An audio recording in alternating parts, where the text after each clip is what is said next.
Bismillahirrahmanirrahim. Assalamualaikum warahmatullahi wabarakatuh.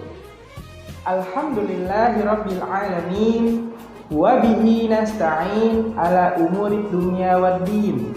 Wassalatu wassalam ala nabiyyina Muhammadin wa ala alihi wa ashabihi wa man tabi'ahum bi ihsanin ila yaumiddin, amma ba'du. Alhamdulillah, teman-teman sobat Haki yang berada di rumah, berjumpa dengan kami, saya Ustadz Nur Alim dan saya Ustadz Hafiz. Insya Allah pada kesempatan kali ini kita akan lebih mendalami kembali kisah salah seorang tabi'in yang sangat mulia. Siapakah dia, Ustadz?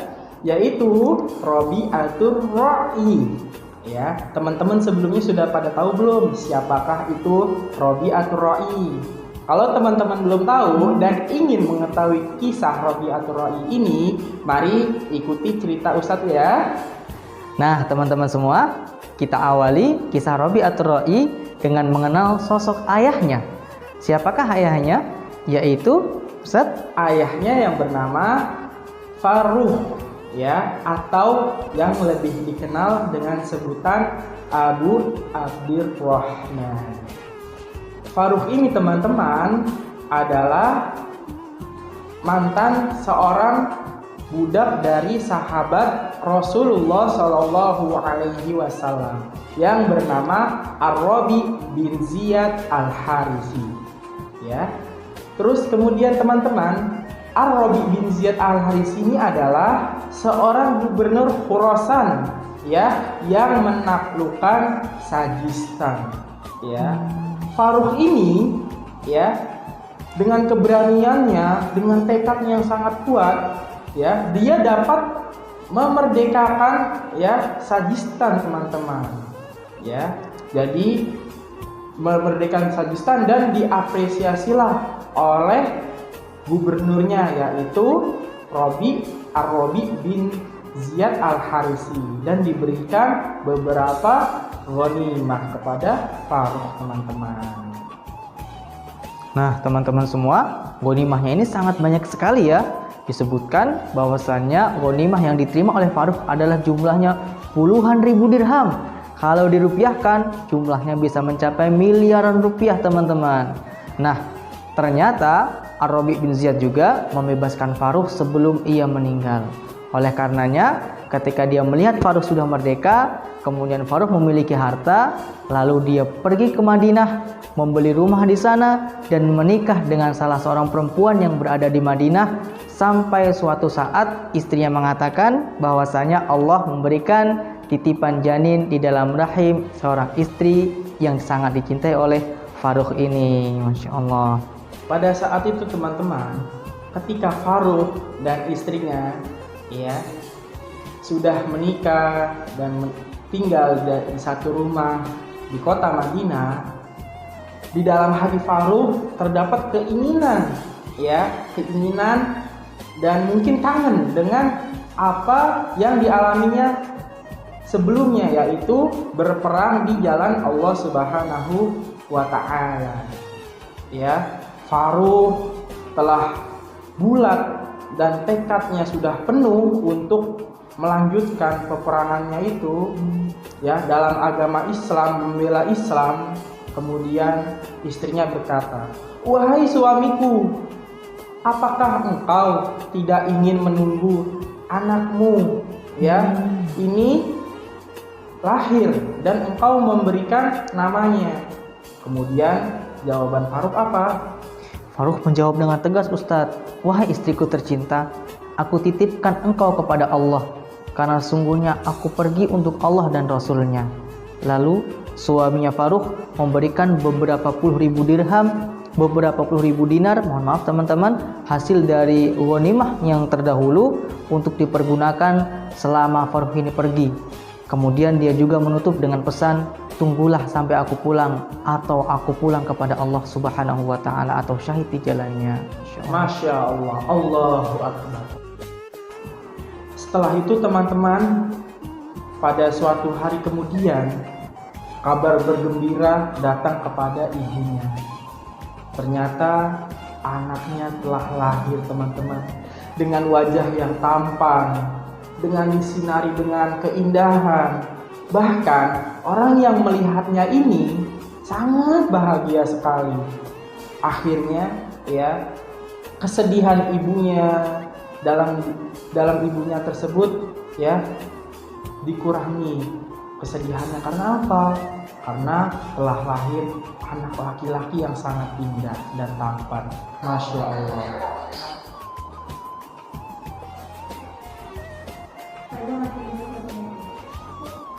Neng konsentrasi aja nih. Ya, lanjut. Terus seperti apa? Sudah itu ya.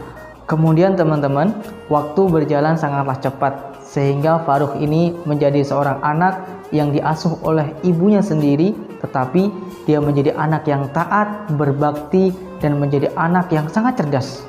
Lalu, Farukh ya, sama Robiah ya. Waktu berjalan begitu cepat teman-teman semuanya, hingga akhirnya Robiah yang diberi nama oleh ibunya, anaknya Farukh tersebut, menjadi anak yang sangat berbakti, anak yang sangat cerdas, sampai suatu saat ibunya mencarikan guru untuknya agar dia mulai belajar.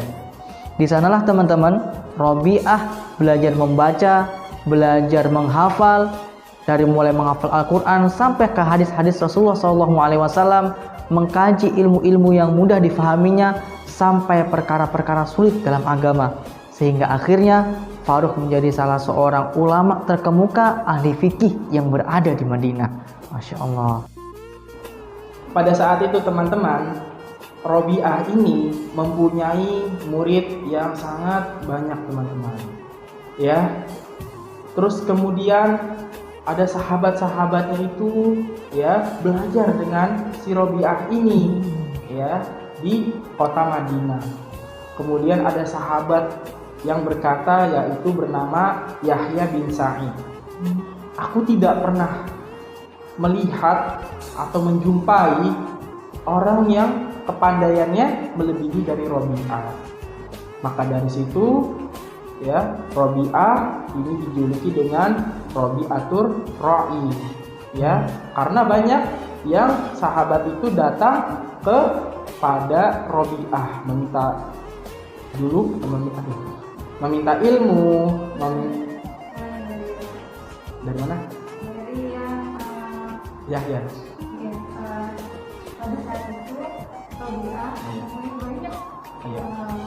Pada saat itu Robiah ya mempunyai sahabat yang begitu banyak teman-teman, dan sahabatnya itu ikut ya menuntut ilmu kepada Robiah.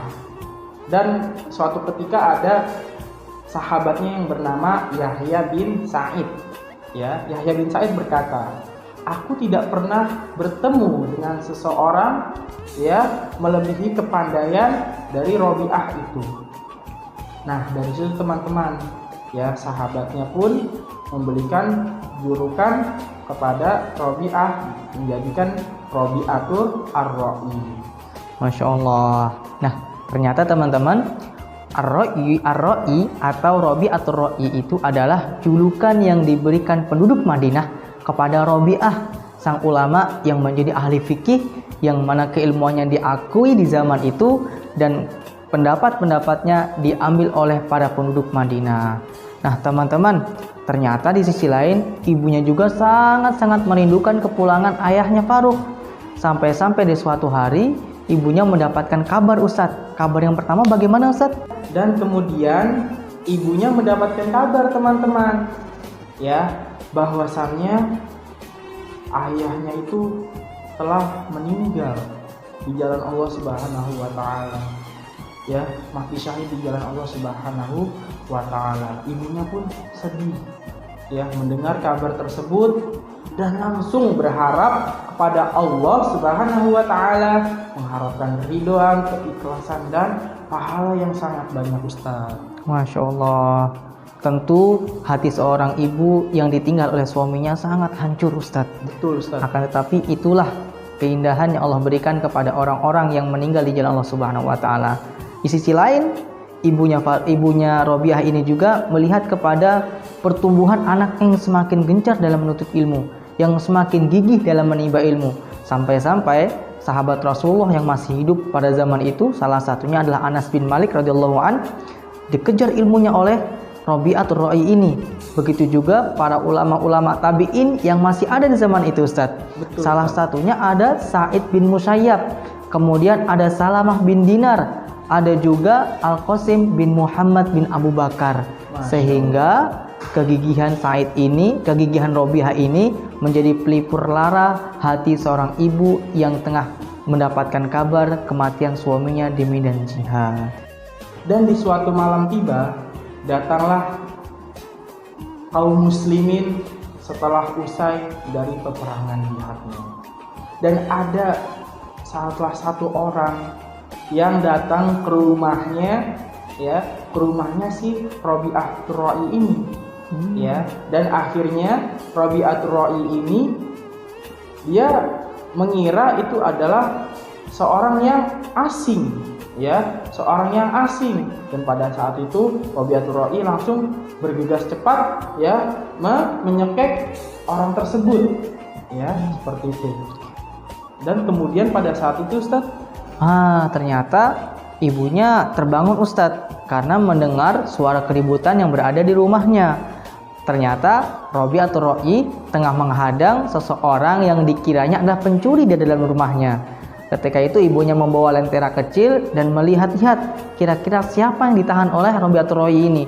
Dan Allahu Akbar, ternyata orang yang dicekik atau ditahan oleh Rabi'atul Ra'i ini adalah Faruh atau Abu Abdurrahman, ayahnya dari Rabi'atul Ra'i, Ustaz. Setelah sekian lama 28 tahun lamanya dia ditinggal, di malam itu ia kembali ke rumahnya. Masya Allah.